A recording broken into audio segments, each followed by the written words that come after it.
Muy buenas tardes, ¿cómo están? Qué lindo estar reunidos una vez más aquí para poder estudiar un poco más acerca de estos 12 varones que Cristo escogió y los hizo sus discípulos. Nosotros los conocemos como apóstoles. En esta serie de estudios ya hemos conocido a Andrés y de él hemos aprendido algo muy importante. Hemos aprendido que tenemos que ser íntegros. Conocimos también a Felipe y aprendimos que a entregarnos totalmente al Señor y cuando lo hacemos no mirar hacia atrás, no mirar hacia ese pasado.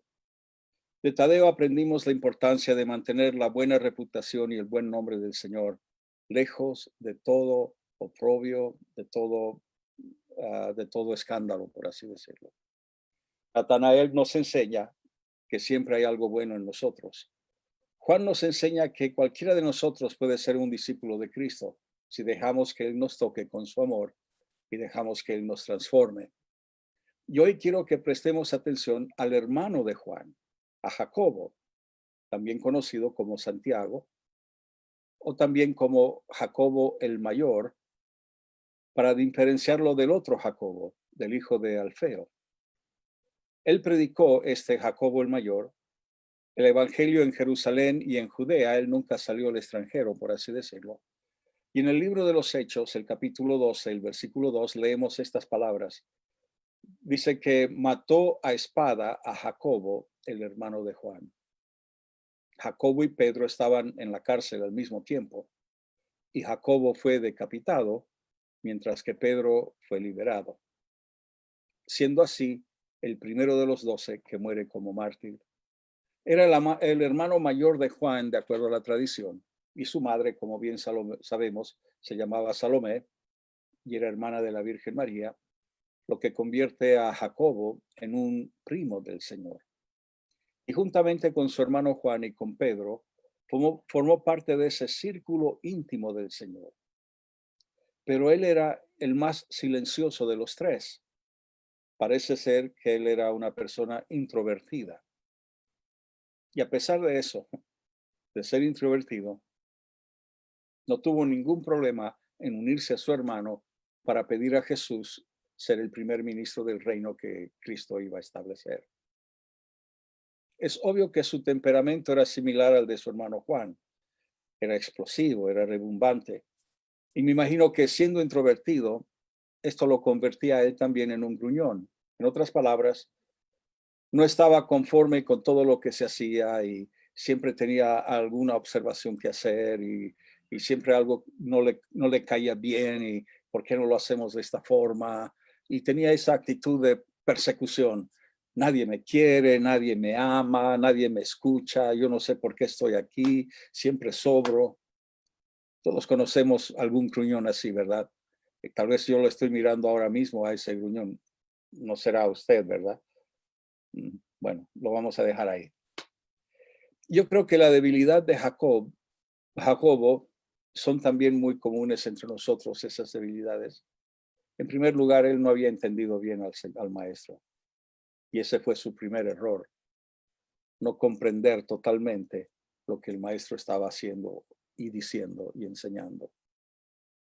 Y aunque él expresó su amor y su lealtad y su entrega al maestro, él lo hizo en una forma equivocada, no había entendido bien lo que el maestro estaba enseñando. Pensó que Jesús iba a establecer un reino terrenal, un reino político, un reino geográfico, que iba a derrotar a los romanos de alguna forma e iba a establecerse como rey en el trono de David en la ciudad de Jerusalén. Él no había entendido bien las enseñanzas del maestro, no había totalmente comprendido la predicación de Cristo. Y yo creo que esto es algo común en las iglesias hoy en día. También hay creyentes que no son totalmente salvos, son parcialmente salvos, si uno puede decir algo así. No en un 100%, sino que como Jacobo hay una parte que parece que nunca será salva de ese hombre. Aquellos cuyas actitudes y reacciones parecen que nunca van a ser santificadas. Otros tienen ese mal genio que parece que tampoco jamás ha de llegar a la santidad. Otros parecen que tienen un grave problema con la billetera, con entregarle la billetera al Señor. Aman al Señor y sí, es verdad, y son leales, pero no son totalmente entregados. Y es una paradoja. En realidad yo podría decir que es un cristiano esquizofrénico. Por un lado uno es bueno, pero por otro lado parece que todavía hay cosas que no están totalmente bajo la sangre. Aquí detrás mío hay una foto de la famosa escena de la Última Cena que fue pintada por Leonardo da Vinci. Lo podemos ver, existe todavía y está en la ciudad de Milano, en Italia, en un muro, es en una pared que está pintado, no es un cuadro. Y se dice que cuando estaba él pintando esta escena de la Última Cena, estaba buscando un modelo, alguien que podía representar al Señor Jesucristo, que tenía que posar y él lo iba a copiar y dibujar. Y finalmente encontró a un joven que tenía una cara angelical. Lo vio por primera vez cantando en el coro del Duomo de Milano y se le acercó y estuvo dispuesto a posar a este joven y lo utilizó como modelo para pintar la cara de Jesús. Y tiempo después, cuando ya había concluido este mural, necesitaba a alguien que pudiera ser su modelo para pintar la cara de Judas. Y tenía que ser alguien con una cara dura, una cara de pecador, de traidor. Tenía que ser alguien repugnante.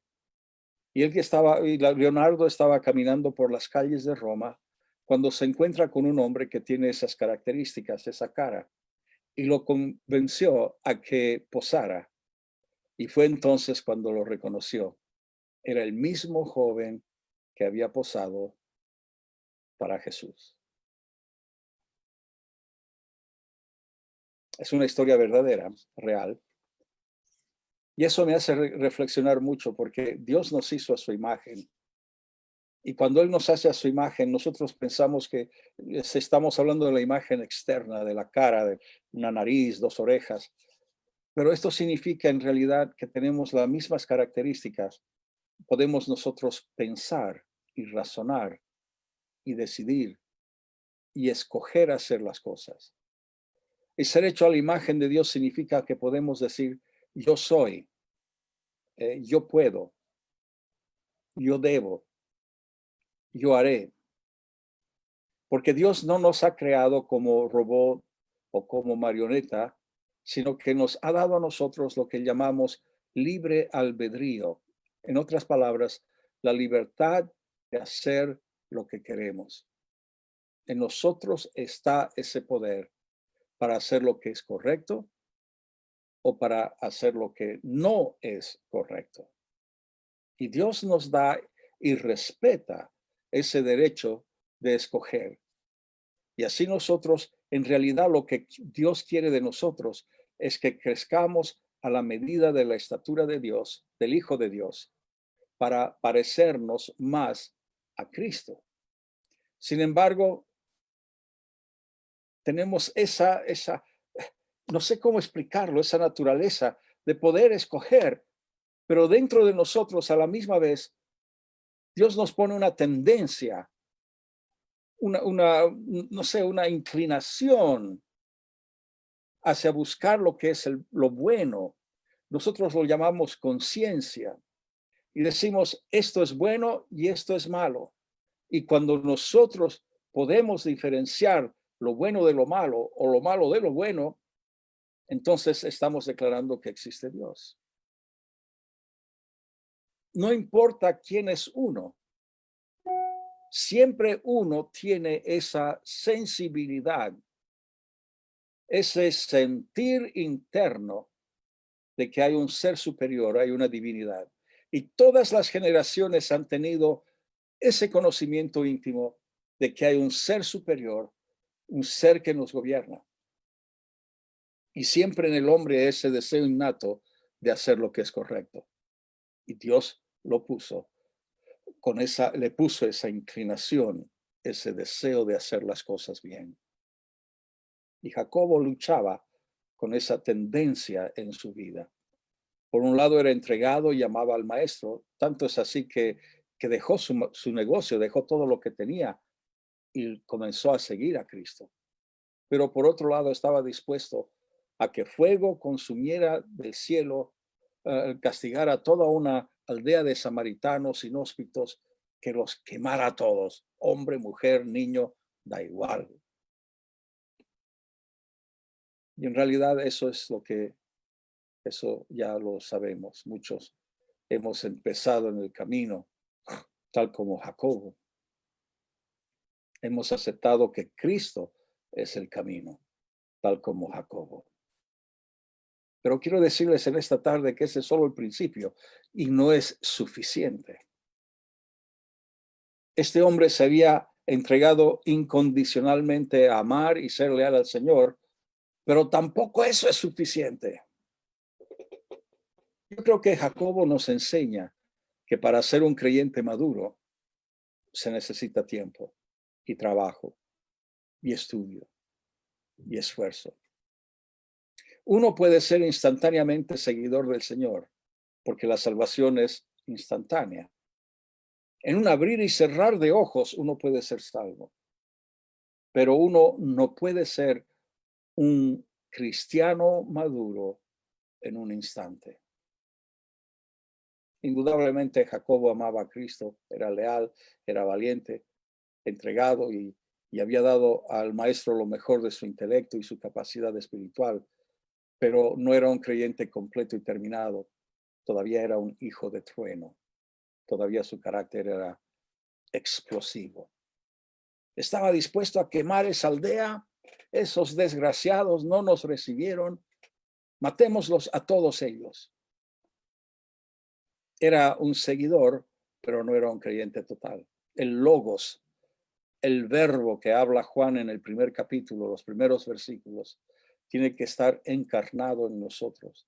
Tiene que haber un crecimiento interno, un florecer espiritual que nos lleva a la madurez. Y eso requiere tiempo. Tiempo con el Señor, tiempo con su palabra, tiempo en la oración. Hace años en España, hace muchos años, hace más de 30 años, una señora se me acercó y me dijo, en ese entonces yo era joven, era más joven que hoy, por supuesto, y me dice, joven, espero que algún día tú también lo tengas.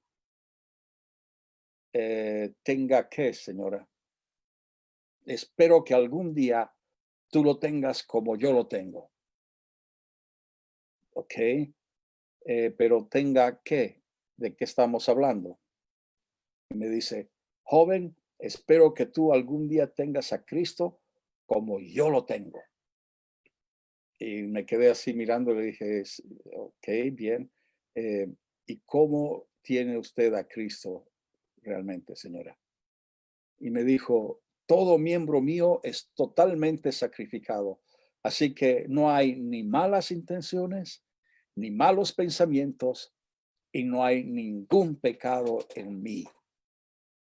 Y yo me digo, perfecto, lo entiendo. Y digo, pensé que solo Dios era perfecto y sin pecado, señora.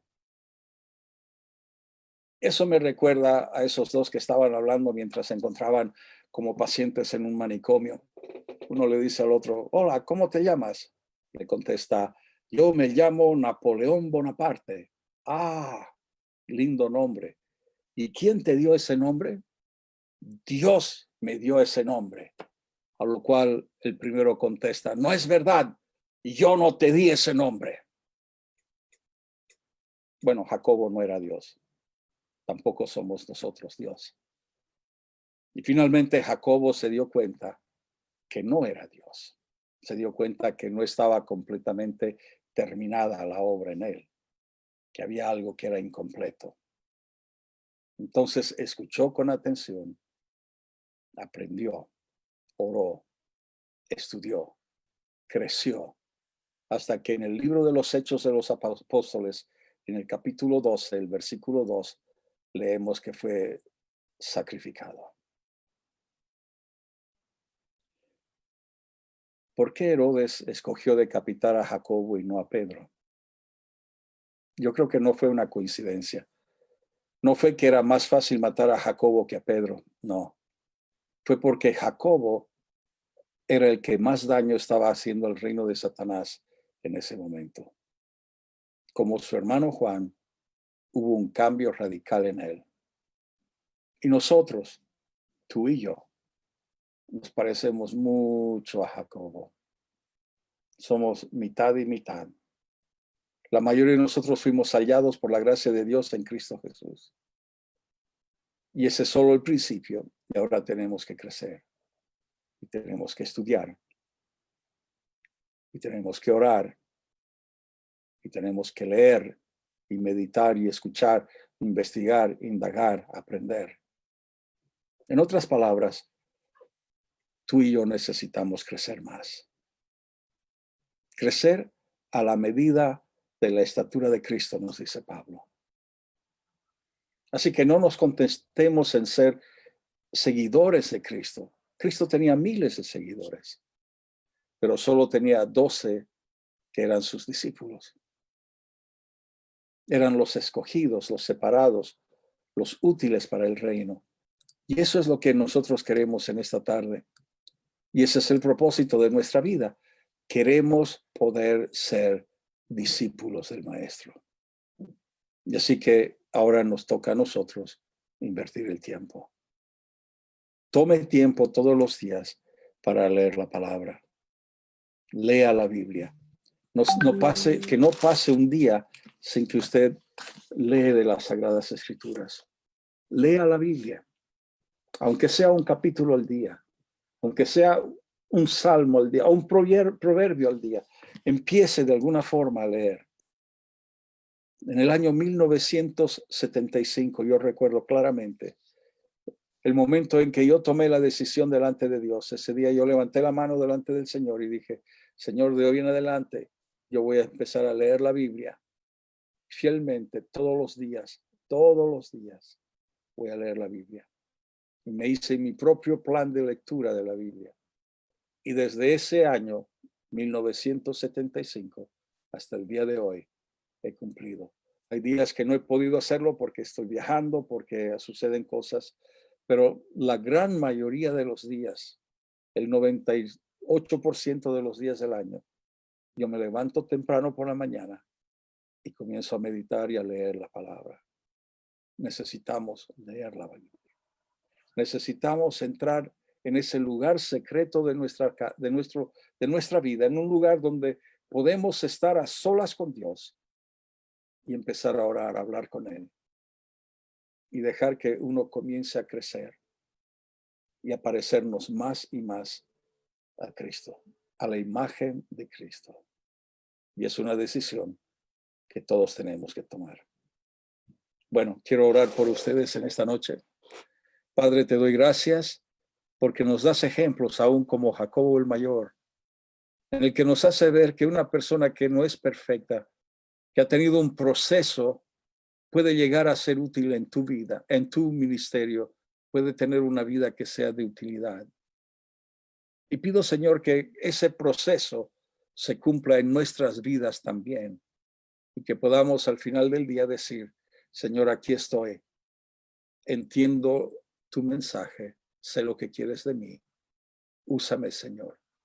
Te lo pido en el nombre de Jesús. Amén. Cuídense mucho. El Señor les bendiga ricamente. Y si Dios quiere, mañana una vez más nos hemos de ver aquí.